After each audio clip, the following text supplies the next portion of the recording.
Unlocking the mystery of discontinued model. Hello, everyone. Welcome back to our channel, where we dive into the fascinating world of English language learning. Today, we're going to unravel the meaning behind a phrase you might have come across while shopping or reading tech reviews: discontinued model. Stick around to discover what it means, why it's used, and how you can use it in your own conversations.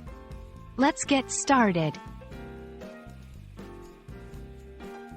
When we say something is a discontinued model, we're talking about a product that is no longer being produced by its manufacturer.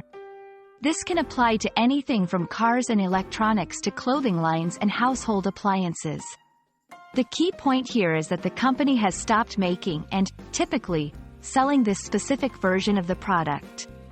It's an important concept in the world of commerce and consumer goods, signaling the end of a product's life cycle on the market. Products are discontinued for a variety of reasons. Sometimes, it's because the company is making way for newer, more advanced models. Other times, it might be due to low sales, changes in market demand, or the product no longer being viable to produce. Understanding this helps consumers make informed decisions about what they buy, especially if they're looking at older or second-hand items.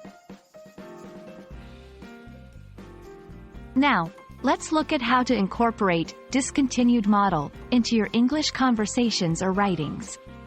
I was hoping to buy the same phone I lost, but it's a discontinued model now, so I might have to choose a newer version.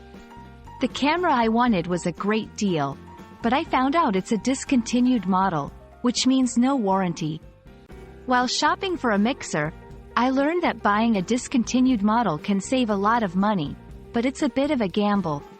These examples show how the phrase can be used to discuss shopping decisions, express disappointment, or highlight a bargain.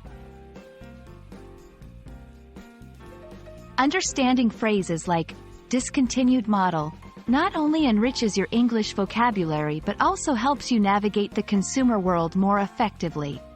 Whether you're shopping online or discussing the latest gadgets with friends, knowing this term can add depth to your conversations. We hope this video has shed some light on the subject and made your English learning journey a bit more interesting. Thanks for watching, and see you in our next video. Remember, learning English is a journey, and every new phrase you learn opens up a world of possibilities. Happy learning!